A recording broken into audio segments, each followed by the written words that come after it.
This channel does not promote any violent, harmful, or illegal activities. All content provided by this channel is meant for an educational purpose only. Top quality और consistent performance के लिए सिर्फ silver pumps नाम याद रखना।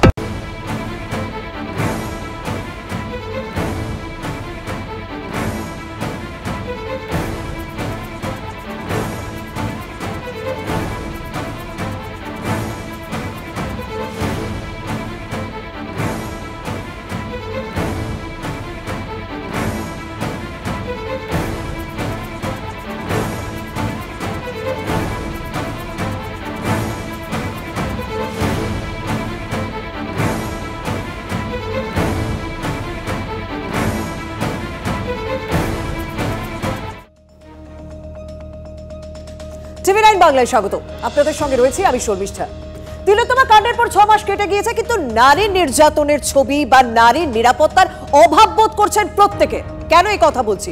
দিকে দিকে এরকম নারী ধর্ষণের ঘটনা, শারীরিক ধর্ষণ, মানসিক ধর্ষণের ঘটনা। নিউ টাউনের খবর দেখাচ্ছি আপনাদের সামনে। নিউ টাউনের নাবালিকাকে ধর্ষণ করে একজনকে গ্রেপ্তার করা হলো। আর কাকে গ্রেপ্তার করা হলো? এক টোটো চালককে গ্রেপ্তার করলো পুলিশ। যে টোটো চালকের উপর আমরা ভরসা করি, সাধারণ মানুষ ভরসা করি, সেই টোটো চালকই নাকি এক নাবালিকাকে ধর্ষণ করলো। 7টি সিসি ক্যামেরা ফুটেজ খতিয়ে দেখে টোটো চালককে গ্রেপ্তার করা হয়েছে। আর দেখুন, এই টোটো চালককে যখন ধরা হয় সে ধর্ষণের কথা স্বীকারও করে, কিন্তু যেদিন থেকে এই ঘটনা ঘটেছে, মানে শুক্রবার থেকে যে ঘটনাটি ঘটেছে, তারপর পুলিশ তল্লাশি চালাচ্ছে, বিভিন্ন জায়গায় জিজ্ঞাসাবাদ করা হয়েছে, বিভিন্ন জায়গায় সিসি ক্যামেরা ফুটেজ তদন্তের জন্য পুলিশকে সাহায্য করে যায়। সেই সিসি ক্যামেরা ফুটেজেই টোটো চালককে দেখা যায় এবং দেখা যায় সে নাবালিকাকে তুলে নিয়ে যাচ্ছে। সিসি ক্যামেরা ফুটেজ টিভি9 বাংলার হাতেও। সেই সিসি ক্যামেরা ফুটেজ আপনারা দেখতে পাচ্ছেন। রাত যথেষ্ট বেড়েছে। ওই নাবালিকা ওই টোটো চালকের উপর ভরসা করেছিলেন, বাড়ি পৌঁছে দেবেন হয়তো, তাই কথা বলেন। সেই টোটো চালককে ভরসা করে টোটোতে ওঠেন, কিন্তু সেই রক্ষকই ভক্ষক হয়ে উঠবে বুঝতে পেরেছিলেন। কারণ অত রাতে টোটো চালকের উপর ভরসা করেই তিনি বাড়ির উদ্দেশ্যে কি রওনা দিয়েছিলেন, এবং সেই টোটো চালকই সুযোগ নেয় নাবালিকার। যৌন নির্যাতনের শিকার হতে হয় নাবালিকাকে, খুন করা হয় তাকে। সিসি ক্যামেরা ফুটেজে ধরিয়ে দিল এই টোটো চালককে। লোহা ব্রিজের কাছেই ওই নাবালিকাকে তোলে, নাবালিকাকে নিয়ে আসে ওই টোটো চালক, এবং সেখান থেকেই তার দেহ উদ্ধার হয়।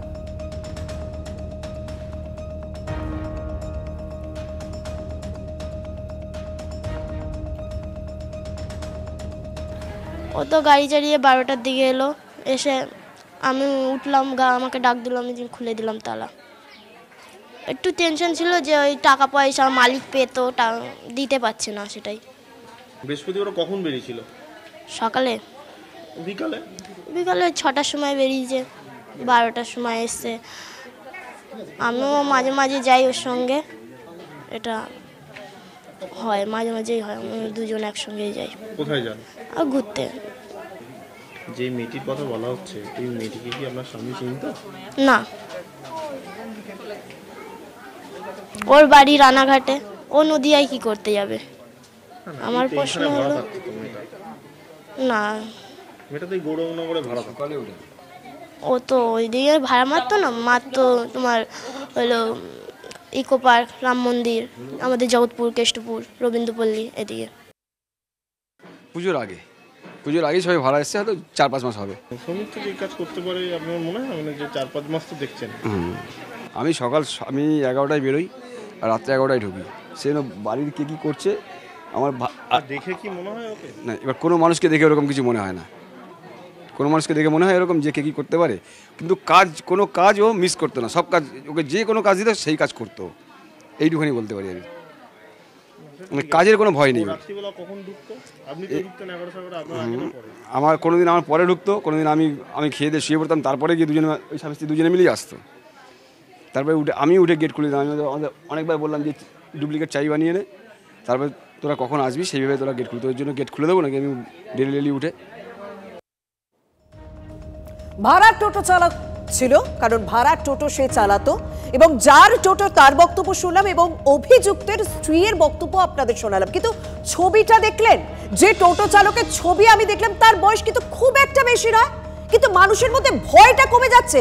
এত সাহস আসছে কোথা থেকে যে ধর্ষণের মতো ঘটনা ঘটাচ্ছে এবং তাকে খুন পর্যন্ত করছে?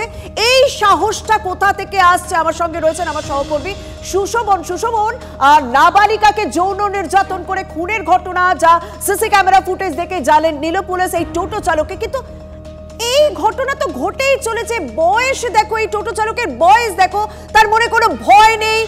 সে ধর্ষণের মতো ঘটনা অবলীলায় ঘটালো, খুন করে দেহ ফেলে রেখে চলে গেল। এ তো অপরাধ মানসিকতা। নিঃসন্দেহে অপরাধ মানসিকতা, এবং সেই জায়গা থেকে পুলিশের যেটা প্রাথমিকভাবে মানে অসুবিধা হয় যে কোনো ব্যক্তিকে তুমি জানো গ্রেফতার করতে গেলে পুলিশের কাছে দুটো হাতিয়ার, একটা হলো মোবাইল ফোন, অন্য হলো সিসি ক্যামেরা ফুটেজ। এক্ষেত্রে সিসি ক্যামেরা ফুটেজ যে পুলিশ সাহায্য পেল, মোবাইল ফোন কোনোভাবেই পায়নি। তার একটাই কারণ, সেই ছোট চালক মোবাইল ফোন ব্যবহার করতো না। কারণ মোবাইল ফোন ব্যবহার করলে টাওয়ার ডাম্পিং পদ্ধতির মাধ্যমে কিন্তু তাকে ট্র্যাক করা যায় বা তাকে সন্ধান পাওয়া যায়, এবং এই জায়গায় কিন্তু সেটা সম্ভব হয়নি। এবং গতকাল কিন্তু নিউ টাউন সহ বিভিন্ন জায়গায় পুলিশরা কিন্তু বিভিন্ন সিগন্যালে তারা টোটো আইডেন্টিফাই করার কাজ করে। সিসি ক্যামেরায় যে টোটোকে তারা দেখতে পেয়েছিলেন, যে চালককে দেখতে পেয়েছিলেন, প্রচুর টোটো কিন্তু প্রায় একই ধরনের, সেগুলো করতে করতে তারা পান যে সেই চালককে, এবং তারপরে কিন্তু তাকে গ্রেফতার করে। এবং সেই জায়গা দিয়ে কিন্তু আরো গুরুত্বপূর্ণ যে দেখো, সেই ঘটনা ঘটে যাওয়ার পর যে কদিন সে বাড়িতে গেছিলেন, তার আসা যাওয়া কথাবার্তা কোনো কিছুই কিন্তু পরিবর্তন হয়নি, এমনটাই দাবি করছেন তার স্ত্রী।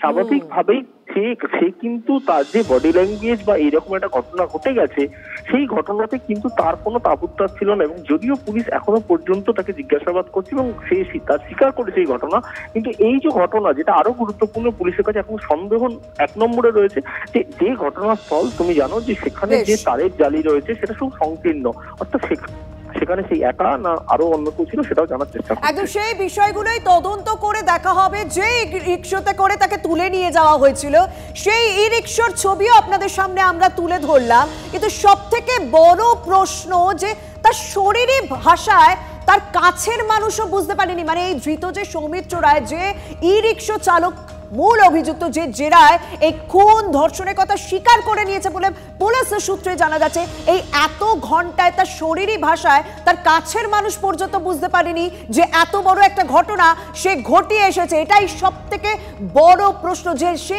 লুকিয়ে গেল কি করে? তার মনে কোনো ভয় নেই, সে অপরাধ করেছে, সেই অপরাধ লুকিয়ে ফেলারও তার একটা মানসিকতা তৈরি হয়েছিল, যেগুলোই সেই সমস্ত বিষয় জিজ্ঞাসাবাদ করে তদন্ত করে দেখছে যে একমাত্র সৌমিত্র রায়কে এই ঘটনার সঙ্গে জড়িয়েছিল না তার সঙ্গে আরো বেশ কয়েকজন জড়িয়েছিল। এই বিষয়গুলো ইতিমধ্যে তদন্ত করে দেখা হচ্ছে। ধন্যবাদ সুশোভ।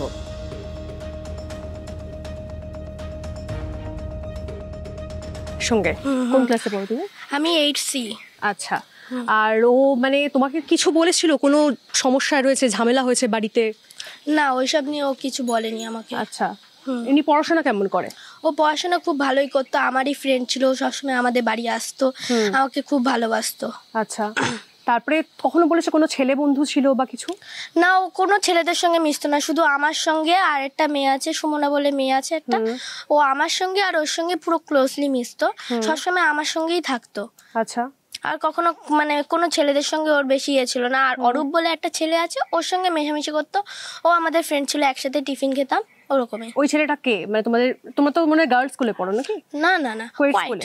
আচ্ছা, কোয়েট স্কুলে ওই ছেলেটার সঙ্গে বসতো, বন্ধুত্ব ছিল? হ্যাঁ, আমারও ছিল, ওরও ছিল, তো একসাথে টিফিন খেতাম। কিন্তু এমনি বলছো যে ছেলে বন্ধু সেরকম ভাবে নেই? না, ওর কোনো ছেলে বন্ধু নেই।